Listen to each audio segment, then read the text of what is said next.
एक बार की बात है। एक बार एक अध्यापक एक संपन्न परिवार के शिष्य के साथ कहीं जा रहे थे।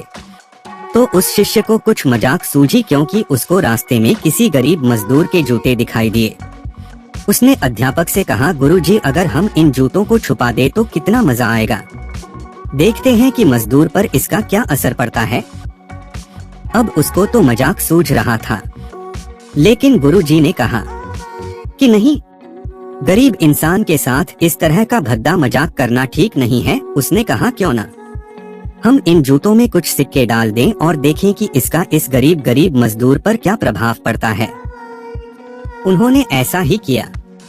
जैसे ही मजदूर अपना काम करके लौटा और उसने एक पाव अपने जूते में डाला तो उसको कुछ कठोर सा महसूस हुआ। उसने अंदर हाथ डाला तो उसको कुछ सिक्के दिखाई दिए। वह थोड़ा आश्चर्य में पड़ गया। आसपास किसी को देखा तो कोई भी दिखाई नहीं दिया। वापस उसने दूसरा पैर अपने जूते में डाला और वापस उसको उसमें कुछ सिक्के दिखाई दिए।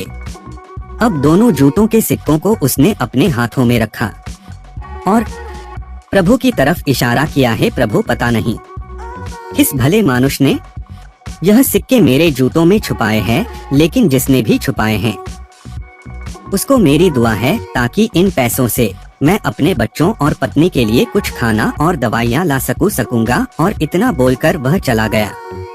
इस बात को शिष्य और अध्यापक दोनों सुन रहे थे। अब अध्यापक ने शिष्य से पूछा कि अब तुम मुझे बताओ कि तुम्हें कैसा महसूस हुआ, तुम्हारी पहले वाली मजाक या मेरा यह तरीका। तो उसने कहा कि गुरुजी, मैं आपसे क्षमा चाहता हूँ।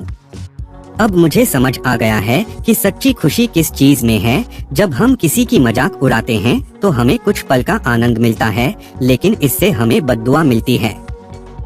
लेकिन अगर हम किसी की मुश्किल परिस्थिति में मदद करते हैं और जिसकी भी हम मदद करते हैं उसको भी नहीं पता कि हमने उसकी मदद की है, लेकिन अंदर ही अंदर हमें पता है कि हमने उस इंसान की मदद की है। यही सच्ची खुशी है। जब हम दूसरों को खुशी देते हैं तो हमें सच्ची खुशी मिलती है। इसी तरह खुशियां बांटते रहिए, लोगों की मदद करते रहिए और दान करते रहिए जिसके भी आप काबिल हो। जितना भी आपसे बन पड़े दान करें, लेकिन दान जरूर करें। इसका मतलब यह नहीं है कि आपको कंपलसरी या अनिवार्य रूप से इतने रुपए दान करने ही चाहिए, क्योंकि हर किसी की जरूरत अलग अलग हो सकती है।